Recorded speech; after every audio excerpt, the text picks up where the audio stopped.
I've always found something unnervingly tranquil about driving through the woods at night. The way the headlights cut a path through the darkness, the eerie silence broken only by the sound of the engine, it's both peaceful and unsettling. That night, as I drove along that isolated road, I felt a strange mix of calm and alertness. Suddenly, my headlights caught a glimpse of a car pulled over to the side. A woman stood beside it, looking distressed, her car hood open. Something in me stirred, a desire to help, a reflex I couldn't ignore. So I pulled over, the gravel crunching under my tires. "Need any help?" I called out as I approached her. She looked up, her face illuminated by the dim light of my car. There was a hint of relief in her eyes, or so I thought. She nodded. "I can't seem to figure out what's wrong," she said, her voice trembling slightly. We engaged in small talk as I peered into the engine, but I couldn't shake off a feeling that something was off. It was too quiet, even for a night in the woods. That's when I heard it, the snapping of twigs, a muffled sound of footsteps. My heart raced as I turned to see two figures with baseball bats barreling out of the woods towards us. Panic surged through me, but before I could react, the woman grabbed my arm tightly, her grip surprisingly strong. "Run!" was all I could think. With a jolt of adrenaline, I wrestled myself free from her grasp and bolted towards my car. I could hear their shouts, the pounding of their feet on the ground getting closer. I fumbled with my keys, my hands shaking uncontrollably. The car door finally opened, and I threw myself inside, slamming it shut. I could see them in my rearview mirror, just a few feet away, as I revved the engine and sped off into the night. My heart pounded against my chest, my breathing ragged as I tried to process what had just happened. The relief of escape was overwhelming, yet a cold fear lingered. What if I hadn't gotten away? The road stretched endlessly before me, the darkness of the woods now a sinister shadow in my mind. As I drove, the silence of the night returned, but it was different now. A reminder of how quickly tranquility can turn to terror, how close I had come to an unknown fate. The experience left me shaken, a stark reminder of the unpredictability of life and the thin line between being a helper and becoming a victim. On a dark, serene night, we found ourselves weaving through the quiet roads, heading home from a family trip. The world outside seemed suspended in time, with only the hum of our car piercing the silence. My husband, drained from the journey, drove with a mechanical precision, his weariness evident in every movement. In the back seat, our children slept, blissfully unaware of the night's unfolding events. Our peaceful drive was suddenly interrupted by the slow crawl of a vehicle ahead. In a moment of tired frustration, my husband decided to overtake the car. The maneuver was unusually swift, a clear indication of his fatigued state. No sooner had we passed the vehicle than it began to tailgate us, its headlights piercing through the darkness, casting an eerie glow inside our car. A cold sense of dread enveloped me as it followed us persistently, too close for comfort. Exchanging anxious looks, we knew we couldn't lead this stranger to our home. "We need to lose him," my husband whispered, his voice tinged with unease.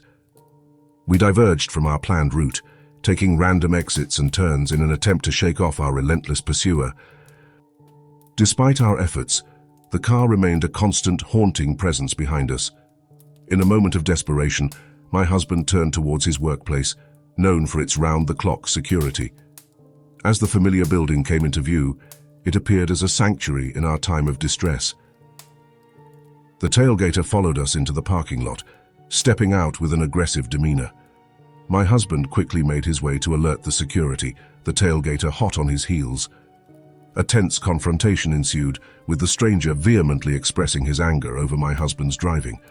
The security guard, assessing the situation, insisted the man remain with him, allowing us to leave safely. This harrowing experience, though now a distant memory from 30 years ago, remains vivid in my mind. It was a time when the absence of cell phones made such road encounters feel even more isolated and perilous. The relief we felt as we drove away, finally alone, was profound, a stark reminder of the vulnerabilities we often face in our everyday journeys. It was a moonless night in Arizona, where the desolate roads stretched endlessly under a canopy of stars.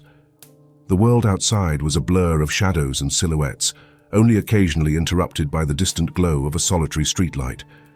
The only sound was the gentle hum of our car's engine as it cruised along the lonely highway.